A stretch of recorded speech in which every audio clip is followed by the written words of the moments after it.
I think that what many governments are facing today is unprecedented. Already before the COVID-19 crisis struck, Malaysia as well as many countries were already bracing for an economic storm. And I think what COVID has done is to speed up what the world is probably going to see, which is a potential economic recession. The fact that many economic sectors have had to essentially go on lockdown and stop production completely. This really means that the world is going to have to adapt very quickly to, number one, how are they going to deal with the fallout of SMEs who are probably not going to withstand this shock. And I don't think even the kind of government handouts that you've seen in Malaysia and other parts of the world are going to be enough for the SMEs to survive.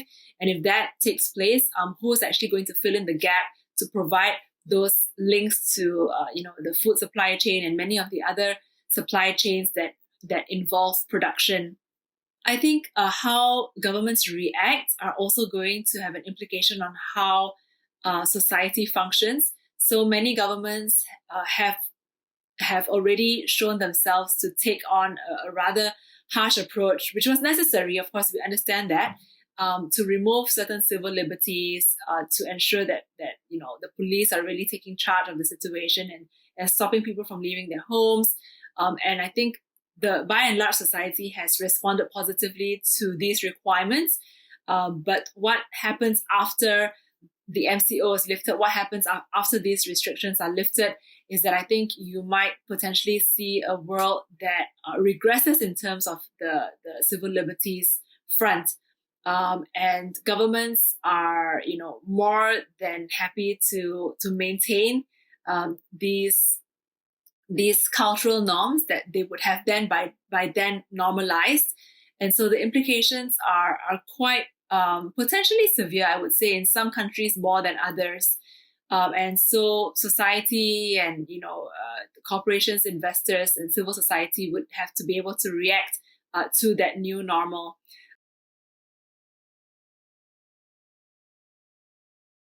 Your second question is about how the shift of power in Putrajaya and how society copes with these changes. So we know that the new Perikatan National Government came in and was sworn in on the 1st of March. And shortly after that was when you saw the spike of COVID cases just rising very rapidly. So the country essentially is dealing with two things at the same time. One, it was dealing with the political crisis, and not long after it was resolved, we had the COVID crisis. So Malaysians have not really had the time to deal with the ramifications of the first before it was hit by the second. I think that there is a lot of anxiety about the instability of what's happening today. I do think that the government itself is not a necessarily stable government. It has a razor-thin majority at the moment. And yet it has been tasked with this huge mandate of dealing with the COVID crisis, as well as unrolling the economic stimulus packages. So I think, honestly, there hasn't been enough time to digest a lot of these changes, many of which took place in a short period of time. And as you know, people are normally resistant to change. There's inertia. And the new norm of, staying away from each other, of working in isolation from each other, I think that these will not, firstly, they will not be resolved anytime soon. The less people are thinking about the government, the less they are actually able to keep the government in check. Secondly, without being able to meet and to discuss things, a lot of it is being done online. That is true, but without being able to meet in person and to deal with the potential anxieties that I just mentioned earlier, I think that we do have to possibly deal with some, mental health potential impact of the last 2 months collectively.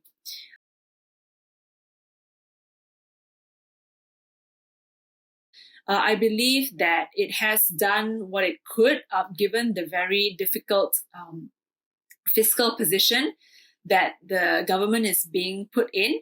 So as I said earlier, it is already facing an economic crisis, and with the US-China trade war taking place, and the fact that Malaysia is very intricately linked to the rest of the world in terms of trade, it was already going to come into problems in terms of meeting its fiscal targets, and even more so today, when you have oil prices that have plummeted below expected rates. You know that oil contributes about 20% to our budget every year. It used to form, almost 40% of the budget, which is much more, and 20% is half of that. But it still means that any fall in the price of oil is going to affect the way the government can actually deal with its fiscal balance. It probably will not be able to meet its fiscal targets. I think the new Minister of Finance has said that it will be reduced. The what do you call that? The fiscal or the budget deficit has to climb a little bit, and so the targets are changing.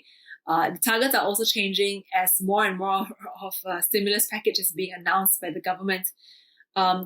What have they done? Is it good? I think they've done, like I said, what they have been able to. But one thing strikes me as peculiar, which is that in the first stimulus package, the government announced a lot of incentives for civil servants, which is not necessary because you're talking about stimulating the economy, and civil servants are really not part of contributing to the economic engine, as it were. So there were questions as to why, the civil servants were needing these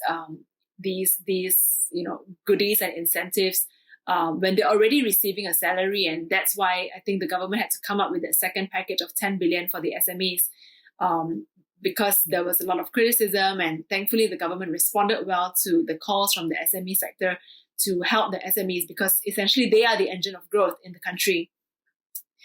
So I think that there are good things that the government is doing, but they could be doing a lot more and better. So a good criticism is when there was a lot of poor coordination. Different ministries were announcing different things. MITI, I think, was announcing some of the things that you needed to do. If you were a company, you needed to apply to get approval from MITI before you were allowed to continue working, but the website crashed a couple of times. Forms were inaccessible, and a lot of confusion and conflicting messages coming from the government. So I think those are the things that could have been done better.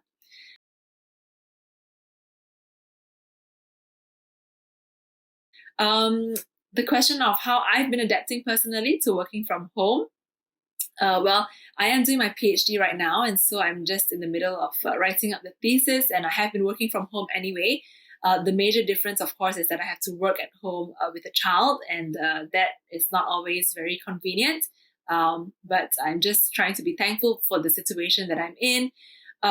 Adapting to the new norm, I think the biggest impact for me is the concern and the anxiety again as to what's going to take place in the next 2 years, because we know that it's not going to end soon.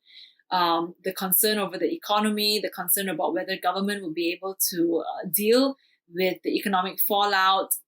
So yes, there are a lot of things on my mind to deal with, and that is what sometimes affects the ability to stay focused and stay motivated to continue writing and to keep going and progressing in the PhD process, which itself is not a walk in the park, as anyone who has gone through the process would appreciate. So I hope that this has been helpful, and all the best in dealing with the MCO for however long it will take. Good luck.